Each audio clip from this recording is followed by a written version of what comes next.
बर्तमान समय रे पाणीपाग विभाग पक्षर मिलिथिबा लाटेस्ट खबर अनुसार घन कुहुड़ी और शीत लहरी नहीं आगामी 2 दिन पर झारसुगुड़ा अनुगुल जिला को येलो वार्निंग जारी। आगामी 2 दिन अर्थात 31 तारिख सकाळ सुधा घन कुहुड़ी और शीत लहरी नहीं झारसुगुड़ा और अनुगुल जिला को येलो वार्निंग जारी करछि पाणीपाग विभाग। तेबे आसंतु आज संध्यार पाणीपागर संपूर्ण खबर उपरे नजर पकाइबा, किंतु ता पूर्वरु वीडियो को गोटे लाइक करंतु एवं वीडियोटी को आपण मानक सांगसाथी मानकु बहु मात्रा रे शेयर करंतु।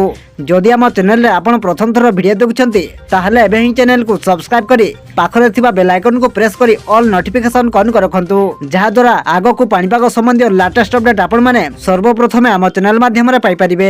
पाणीपाग विभाग पक्षरु प्रकाशित रिपोर्ट अनुसार घन कुहुड़ी रु अति घन कुहुड़ी नै 31 तारिख सकाळ ठारू जनवरी 1 तारिख सकाळ पर्यंत 11टी जिला को येलो वार्निंग जारी होईछि। सही जिला गुड़िक हेउछि सुंदरगढ़, मयूरभंज, बालेश्वर, भद्रक, केन्द्रापड़ा, जगतसिंहपुर, कटक, खर्दा, पुरी, कंधमाल, कलाहांडी। एही सब स्थान रे कुहुड़ीर दृश्यमान दूरता 0 ରୁ 200 मीटर मध्य रे रही पारे।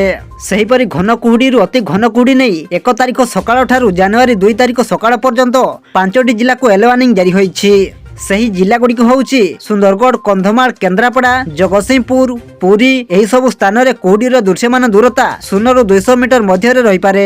अनुरूप भावे घन कुहुड़ी रु अति घन कुहुड़ी नै 2 तारिख सकाळ ठारू जनवरी 3 तारिख सकाळ पर्यंत यथा सुंदरगढ़, जगतसिंहपुर जिला को येलो वार्निंग जारी होईछि।